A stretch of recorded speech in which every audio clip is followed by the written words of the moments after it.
6 ৰিজৰ্টত এনজয় কৰাৰ পাছত আমি আহিলোঁ অৰুণাচলত থকা আটাইতকৈ ধুনীয়া বুদ্ধদেৱৰ মন্দিৰজনালৈ।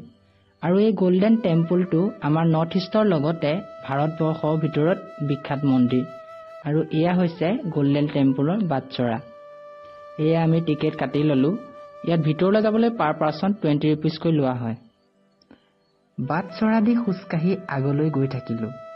চকুজুৰি কেৱল সোণালী পাগোডাটোলৈ বাট চাই আছে। দূৰৰ পৰাই দৰ্শন পালোঁ, ইমান ধুনীয়া লাগিছে। খৰখেদাকৈ ওচৰলৈ গৈ কেতিয়ানো পামগৈ লাগিল। সোণালী পাগোডাটোৱে আমাৰ সকলোৱে মন মুগ্ধ কৰি পেলাইছে। এতিয়া আমি সোণালী পাগোডাটোৰ বিষয়ে অলপ জানো আহক। সন্মুখত এয়া বুদ্ধদেৱৰ এজন সন্ন্যাসী প্ৰতিমূৰ্তি। টাই খামতি ভাষাত কংমুখাম নামেৰেও জনাজাত এই সোণালী পাগোডাটো। নামচাই সোণালী পাগোডা 2010 চনত মুকলি কৰা হয়। ই এটা ব্ৰাহ্মী শৈলী বুদ্ধ মন্দিৰ। অৰুণাচল প্ৰদেশৰ নামচাই জিলাৰ প্ৰায় 20 হেক্টৰ অৰ্থাৎ 49 একৰ ভূমিত অৱস্থিত ই এটা বৃহৎ বুদ্ধ মন্দিৰ।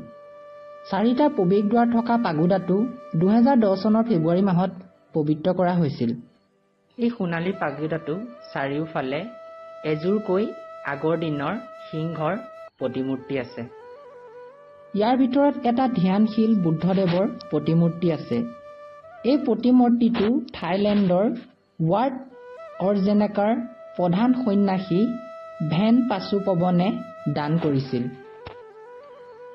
ব্ৰাহ্মী শৈলীত নিৰ্মিত সোণালী পাদুকাখনে সেউজীয়াৰ মাজত অৱস্থান গ্ৰহণ কৰি এক মহিমাময় শান্তি আৰু নিশ্চিন্ততাৰ পোহৰ বিকিৰিত কৰি আছে। সোণালী পাগোডাটোৱে বহুতৰে মন জয় কৰি আহিছে।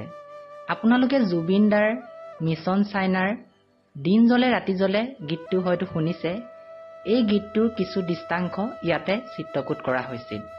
আপোনজনৰ সৈতে এদিন আহিব, আপোনালোকেও ভগৱন্তৰ এই মন্দিৰভাগি দৰ্শন কৰি যাবহি। আৰু আজি বাহঁতৰ লগত এক মধুৰ সময় আমি ইয়াত পাৰ কৰিলোঁ।